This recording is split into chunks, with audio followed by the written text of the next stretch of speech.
Kaya bukan sebab banyak duit, tapi sebab bijak menyimpan. Ramai orang ingat orang kaya simpan emas sebab mereka dah ada banyak duit. Tapi sebenarnya mereka jadi kaya kerana mereka menyimpan emas. Dan mereka tahu satu perkara yang penting. Duit di dalam bank semakin lama akan semakin susut nilai dia. Tak kira lah kita simpan 1,000 ke 100,000 ke, inflasi tetap akan memakan duit kita perlahan-lahan. Tapi emas nilainya selari dengan kenaikan kos hidup.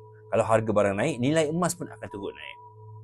Sebab itulah orang kaya tidak bergantung kepada duit kertas. Mereka tak tunggu kerajaan kawal inflasi. Mereka ambil tindakan sendiri, mereka lindungi diri mereka sendiri. Dan beginilah saya nak ajak anda berfikir. Kalau orang kaya simpan emas untuk kekalkan kekayaan, kenapa kita yang nak bina kekayaan tak buat benda yang sama? Kita tak perlu pun gold bar yang besar, kita tak perlukan ratusan gram, kita cuma perlukan langkah kita yang pertama. Sekeping yang kecil sudah cukup untuk kita bermula. Sebab dalam permainan keuangan, yang kalah ialah orang yang biarkan inflasi makan simpanan mereka.